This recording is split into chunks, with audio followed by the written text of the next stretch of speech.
Hello pool players, Ron here. I want to talk to you today about target panic. And target panic is real interesting. I was watching a podcast the other day with Joe Rogan, and his guest was Ted Nugent. And those of you who know Ted Nugent, he's an avid bow hunter. And so they're talking about archery. And there's a thing, I don't know if you guys are hunters, I'm not, but I know people have this happen to them. When they're, let's say, hunting deer and they have a big buck that's out in front of them, they'll get what's called buck fever. And that means that their heart rate increases, they get into a panic type mode, and they may not even be able to shoot because it affects them that much. Well, Ted was admitting, and he says, hey, I'm going to admit it here, on your podcast, I suffer from target panic. And he has to battle through that so that he can perform at his best, okay? And I thought, that's so relatable to billiards, because I know when I first started, I had this panic feeling, this anxiety within me that affected how I performed. And I thought, I'm going to do a video on this, and it's really going to be just talking about what I went through and how I overcame it. So first, let's go ahead and break this, and we'll try to walk through each shot here. I'm going to do a draw break here, a little low left in this case. Hopefully pocket the wing ball, maybe another ball would be nice. Pretty good shot, pretty good shot. Oh, look at that, covered that cue ball up pretty bad right there, that 3-ball. All right, I'm going to go ball in hand just to save time here. So, target panic. And in fact, I'll tell you what happened to me one time. I remember it vividly. Now, in the beginning, when I was playing on leagues, I remember the very first night, my opponent scratched. I got ball in hand. I had never really known that you got ball in hand. It was a surprise to me then because I was so new. Didn't know all the rules. It was BCA. And I put the cue ball down, and I missed my shot right away. And it was because I was like as nervous as a cat in a room full of rocking chairs. I couldn't believe how nervous I was. Now, eventually, though, I played 3 nights a week, or two nights and 1 day a week. The day was a 9-foot singles league. I did really well in that. But I also did well in the team leagues. And towards the end, I actually ended up winning 17 of my 20 matches. So I did finally turn it around, okay? And how I turned it around was just mentally. And I took an online course with Neil Sfian. That helped me a lot. He teaches you how you should breathe, prepare yourself while you're not shooting, while it's not your inning, to be ready to where you go to the table and you're going to be able to perform at your best. So, here on the practice table, it's basic, it's real simple. In this case, I'm going ball in hand, I'm going to be real relaxed, my environment's relaxed, but at a billiard hall, it's different.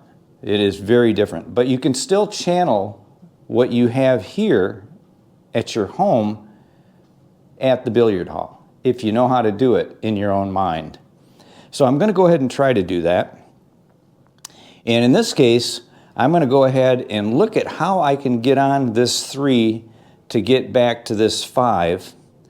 And I'm going to get these 3 shots, the 1, 3, and 5, in my mind, and I'm going to make full commitment to it. So looking at this, I'm going to go up here, here, and down here for this 5 in the side pocket.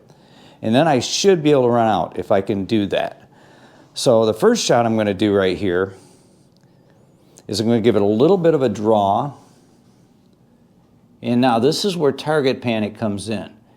You find yourself at the back of the cue ball, you relax, clear all clutter from your mind,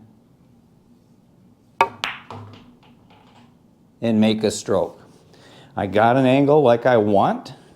I'm now going to go here, here, and down into here. I'd really like to be pretty much straight in, would be nice. Even if I'm a little over here, I'm okay, because I can play inside spin and come out. I have a lot of good feeling about this shot. I just have to go here, here. I'm going to have to put a little spin on this cue ball. It's a real simple cut shot. Target panic. Once again, I'm going to be real relaxed. I'm going to come in, stop at the cue ball. I'm fully committed.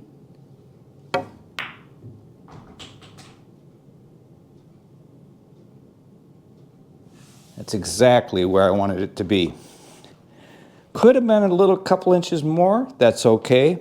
So what I'm going to do here is I'm going to play some inside spin with follow. And this is a cool shot. I love the shot. Cheat the pocket a little bit. I want to look at my angle for my 6 ball to see how ideally I'd like to be straight. If I can get straight on this 6, somewhere close to straight would be really good. Once again, target panic. I'm going to relax. We're going to have full commitment now. Looking at this shot, I'm going to put inside spin. I'm now making the shot now, not while I'm down.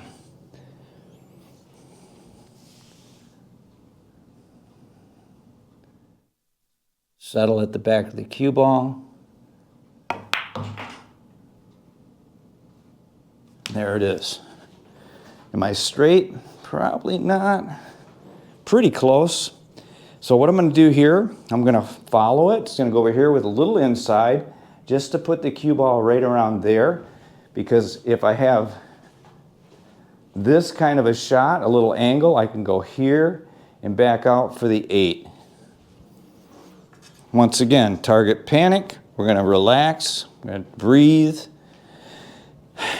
Stand behind the shot. Visualize the shot. Fully commit.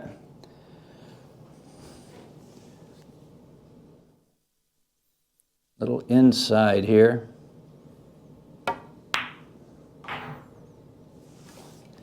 That should give me my angle. A little bit straighter than I wanted it to be. I can pound it with a little stun and stun the cue ball that way, or I can draw it. I like the idea of a stun draw instead because it's a little bit straight. So I'm looking at this here. I can cheat it a little bit as an overcut. I really want to draw this up a little bit, just kind of be right up in here. I don't want to get above the 9 or the 8 too much because of the 9, although it's not the end of the world. So let's see if I can just draw it just a little bit. Full commitment, target panic, relax.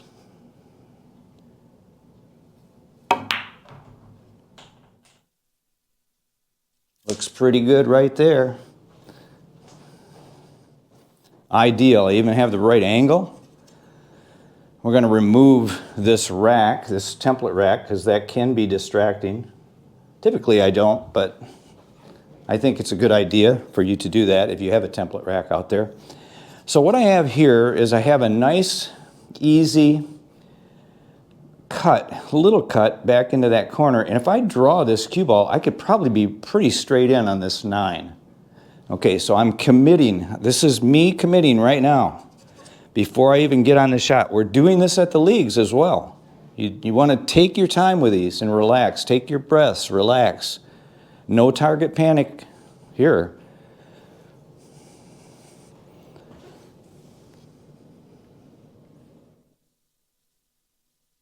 Relax at the back of the cue ball.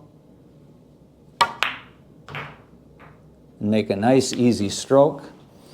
Pretty good, almost straight in. This is the money ball. Relax, breathe, relax.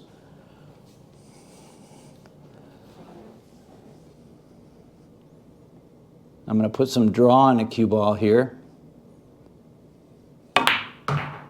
And the reason I did that is because even on the last ball, I'm playing position, okay?